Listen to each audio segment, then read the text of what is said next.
Hey guys, the Travel Channel and YouTube have made travel so commonplace that most of us probably know someone that's been to three or four of the continents.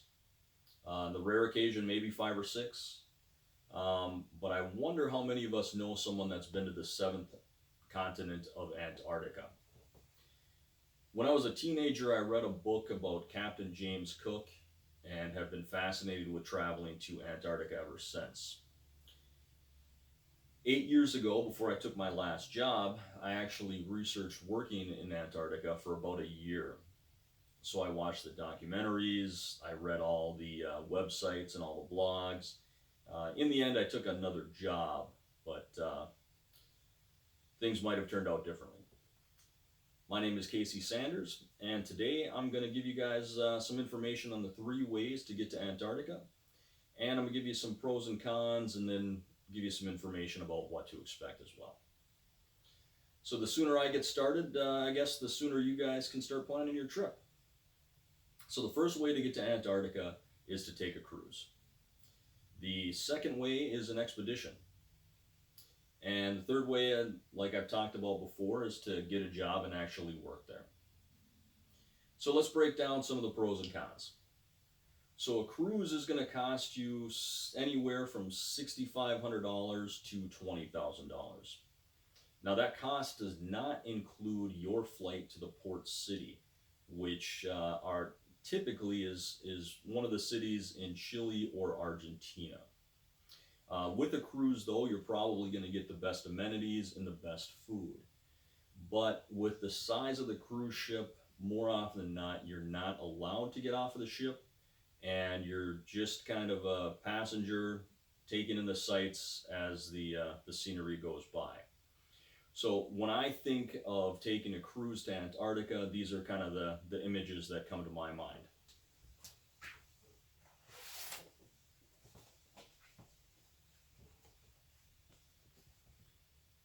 So as you guys can see, you can't get off of the boat or the ship, um, and you're kind of looking at the scenery from a distance.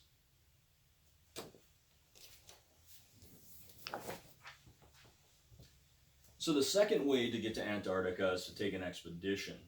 An expedition is a lot like a hands-on cruise. So expeditions will take smaller boats, which will allow you to get off of the boat and take part in activities. You can sea kayak.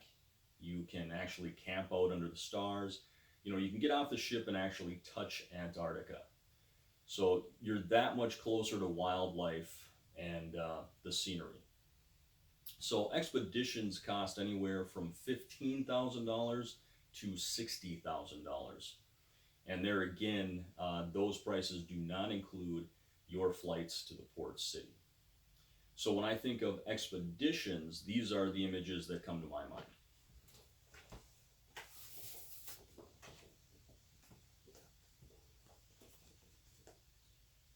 So as you guys can see, you're allowed to get off of the ship, and you can get closer to the scenery and to the wildlife.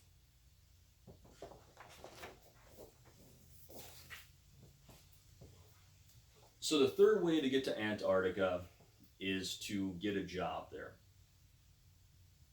Of course, when you get a job, when you're traveling for work there, your travel costs are paid for by the company or the agencies that's hired you.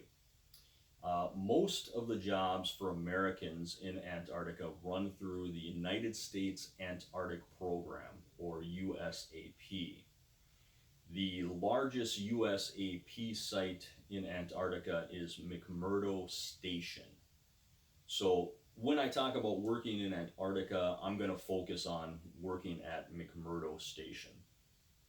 So how do we, as non-scientists, get a job on a continent where research is the focus?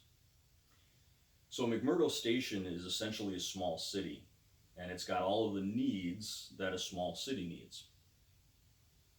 The jobs at McMurdo Station are broken down into two categories: scientific and support.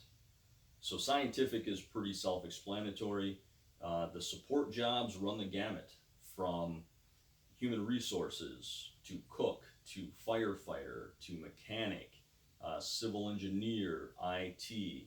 The list kind of goes on and on. So these jobs, they tend to pay a little more than what you would expect to make at home, but they don't pay 2 to 3 times more than normal wages. So don't go there expecting to get rich. The benefit, of course, is that your food and housing is paid for, and there isn't a whole lot to spend your money on. So the majority of people ended up taking home most of their paychecks. So what's the downside? Well, the downside is that if you get there 2 weeks into your 4 or 5 month contract, determine that you hate it, you're not going to be able to just jump in your car and go home. You may be stuck there for the long haul. So, in conclusion, I talked about the 3 ways that you can get to Antarctica: a cruise, an expedition, or getting a job.